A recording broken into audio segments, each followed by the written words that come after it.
ሰላም ናይማኪ ሚድያ ተኸታተልቲ ከመይ ኣለኹም? ኣነ ደሓንየ እግዚአብሔር ይመስገን። ንስኻትኩም እውን ኣብ ዘለኹምዎ ሰላም ክትኾኑ ትምኒተዩ። እሞ ናይማኪ ሚድያ ተኸታተልቲ ንሎሚ ሕፅር ዝበለትን ኣዝያ መምሃሪትን መሳጢትን ዝበልኩ ዛንታ ናባኹም ሒዝያ ቀሪበ ኣለኹ። ቅድሚ ናብቲ ዛንታ ምባለይ ግን ኣብዚ ቻናል ሒዝናልኩም ንቐርብ ዘለና ዛንታታት ናብ ኩሉ ሰብ ይበፅሕ ስለዘየለ ነዚ ዛንታ ላይክ ብምግባር ጀምርዎ ክብለኩም ይፈቱ። ናፍቲ ዛንታ ከብለኩም ክሳብ መወዳእታ ምሳና ጽንሑ ሰናይ ምክትታል።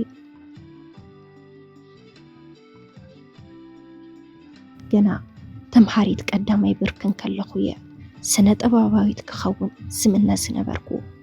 ኣብቲ ሽዑ ሰዓት ግና ምንም ክእለት ኣይነበረንን። ግና በቃ ድሌትን ባህግን ሓዲሩኒ። ከምቲ ኩሉ ስነ ጥበባዊ ዘሕልፎም ብዙሓት መሰናኽላት ሓሊፈየ ናብ ዝሕዚ ዘለኹዎ ደረጃ በፂሐ ዘለኹ። ሳላ ዝፀዓርኩ ሳላ ተስፋ ዘይቆረፅኩ ብዘይ ካልኦት ሓገዝ ዝበፃሕክዎ ደረጃ ስለ ዝኾነ ደረተይ ነፊሐ ኣነኮ ምልእቲ ስነ ጥበባዊት እየ ዝብል። ኣብቲ ዝደልዮ ደረጃ በፂሐ ህብብቲ ስነ ጥበባዊት ኮይነ ኣብ ልቢ ብዙሓት ኣትየ ብዙሓት ተኸታተልቲ ኣፍሬ። በቃ እቲ ገና ዕሸልን ከለኹ ስምንዮ ዝነበርኩ ረኸብኩ። ኣብ ማሕበራዊ ሕይወተይ ግና ዕግብትን ቅስንትን ኣይኮንኩን። በዓልቲ ሓዳር ኣዶ ክልተ ፅቡቓት ደቂ ኣንስትዮ እየን። ገዛይ ሙሉእ እዩ። ደቀይ ዝደልዮኦ በሊዐን ዝደልዮኦ ተኸዲነን ረጊፀን ይነብራ። ኣነ እውን ልክዕ ከምኡ። በዓል ገዛይ ካብ ስነ ጥበብ ዓለም ወፃኢ እዩ፣ ነጋዳ እዩ። ደቁን ገዝኡን ሓዳሩን ኣዝዩ ዝፈቱ፣ ንደቁ ዝገብረለን ይዝጠፍኦ።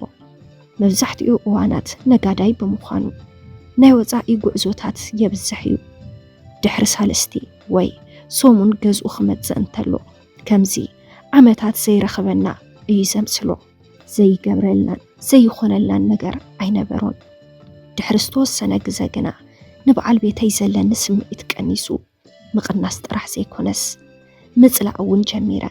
ንምንታይ ይፀልኦ ምህላወይ እውን ምንም ክበርሐለይ ከዓለን። በቃ ካብ መገሻ ተመሊሱ ክንረኸብ እንተለና ስምዒተይ ገፀይ ክቀያየር ጀሚሩ። በዓል ገዛይ ግና ኣይስተውዕለን። ድሕሪ ግዜ ግና ንምንታይ ይቕየር ከም ዘለኹ ኣጥቢቆ ሓቲቱኒ። ምንም መልሲ ግና ይሓብክዎን። ንበይነይ ኮይነ ምስ ሓሰብክዎ ግና ሓፊረ። ብስሩ ምኽንያተይ እንታይ እዩ ክበሃል ኢለ ደጊመን ተሓሰብክዎ ግና ለካስ ሓቀየ ኢለ። ዘለዓለም ካዶ ተዓሪፋ ወዲ ተዓሪፋ ክትዓሪ ገዛኻን ደቅኻን ጠንጢንካ ትኸይድ ኢኻ። ደቀይ በዓልቲ ቤተይ ካብ ገንዘብ ወፃኢ እንታይ የድልየክን ኢልካዶ ምሕሳቢ ኣቤካዩ ይብል ንበይነይ። ሃንደበት ንንውሕ ዝበለ እዋናት ዝቕፅል ተኸታታሊ ናይ ቴሌቪዥን ፊልም ንምጅማር ይሕሰብ ከም ዘሎን ቀንዲ ተዋሳኢት ኮይነ ክዋሳእ ከም ዝሓረዩንን ናይታ ፊልም ዳይሬክተር ነጊሩኒ ስራሕ ጀመርና። መብዛሕትኡ ግዜ ክሰርሕ እንተለኹ ወለደይን ወለዲ በዓል ቤተይን ስለ ዝርድኡኒ ደቀይ ሙሉእ ልበይ ምስኦም ገዲፈየን እየ ናብ ስራሕ ዝብገስ። ድሕሪ ዝተወሰነ እዋናት ግና ኣብ ስራሕ እንተለና ምስቲ ቀንዲ ተዋሳኣይ ካብ ሓቢርካ ምስራሕን ምሕዝነትን ዘለለ ፍቕሮ ርክብ ጀሚርና። እቲ ብናይ ስራሕ ምኽንያት ካብ በዓል ቤተይ ክረኽቦ ዘይከኣልኩ ፍቕሪ ካብዚ ኣብ ቀረባ እዋን ብስራሕ ዝተላለኽዎ ተባዕታይ ረኺበዮ። ካሊእ ዓለም ጀሚረ። ብስራሕ እንዳመኽነኹ ደጋጊመ ምሕዳር ጀሚረ። ካሊእ ትረፍ ካብ ከተማ ወፃኢ ምንም ዓይነት ዝቕረጽ ነገራት ኣብ ዘይብልና እዋን ንቐረጻ ኢለ ናብ ዝተፈላለዩ ከተማታት ምስኡ ኸይደየ። ኣብዚ እዋን እዚ ግና ፍቕሪ ደቀይ ፍጹም ኣይቀነሰን። እንተ ፍቕሪ ሓዳረይ ግን በቃ ሙሉእ ብሙሉእ ጠፊኡ እዩ። ነዚ ዘፍቀርክዎ ወዲ ካብ ልበይ ዕብድ በልኩሉ። ብዛዕባ ኩነታት ሓዳረይ ኩሉ ነጊረዮ እየ። ኩሉ ነገር ይፈልጥ እዩ። ንሱ ግና ሓዳር ዝበሃል ኣይፈተነን። ቅድሚ ሕዚ ምንም ዓይነት ናይ ስነ ጥበብ ስራሕቲ እውን ሰሪሑ ይፈልጥን። እዚ ዝበሃል ሓፍትን ንብረትን እውን የብሉን። እዚ ኩሉ ካብ ዓዲ እንወፀሉ ኣብ ዝተፈላለዩ ሕቡኣት ቦታታት እንዘናግዐሉ ገንዘብ ኣነን በዓል ቤተይ ዘጥረናዮም ገንዘብ እዩ።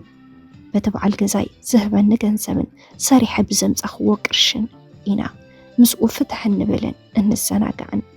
ይኹን እምበር እቲ ሓፍታም በዓል ቤተይ ክህበኒ ዘይከኣለ ፍቕሪ ካብዚ ድኸመን እሰይ ረኺበዮ እየ።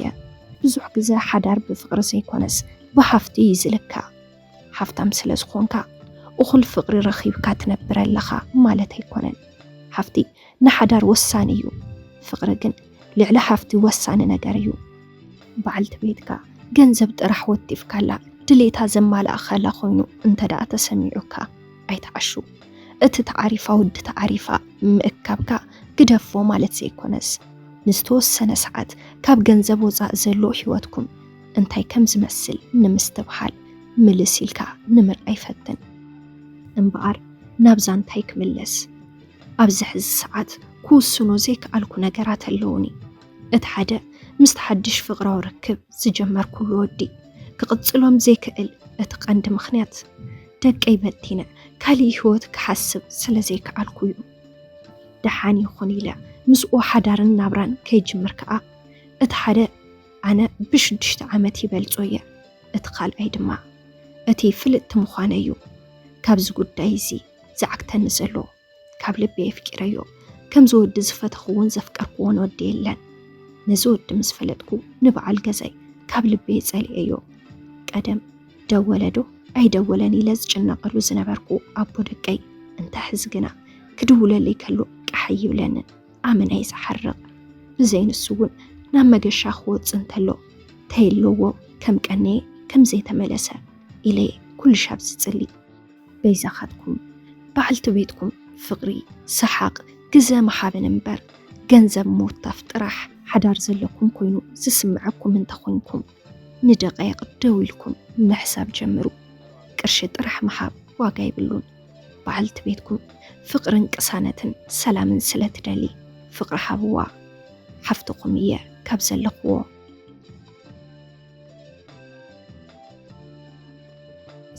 ሰላም ናይ ማኪ ሚድያ ተኸታተልቲ ንሎሚ ሒዘልኩም ቀሪበ ዝነበርኩ ዛንታ ነዚ መስል ነይሩ።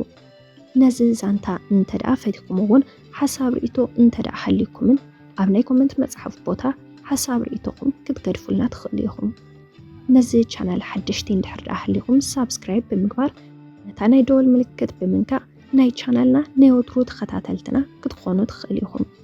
ነዚ ቻናል ላይክ፣ ሼር፣ ሳብስክራይብ ምግባር ኣይትሕመቁ እንዳበልኩ ብቐጻሊ ብኻሊእ ዛንታ ብኻሊእ መደብ ብኻሊእ ሓሳብ ክሳብ ንራኸብ ክሳብ መወዳእታ ምሳና ስለ ዝጽናሕኩም ካብ ልቢ እንዳመስገና በዚ ክንፍለየኩም ሰሰና እዩ።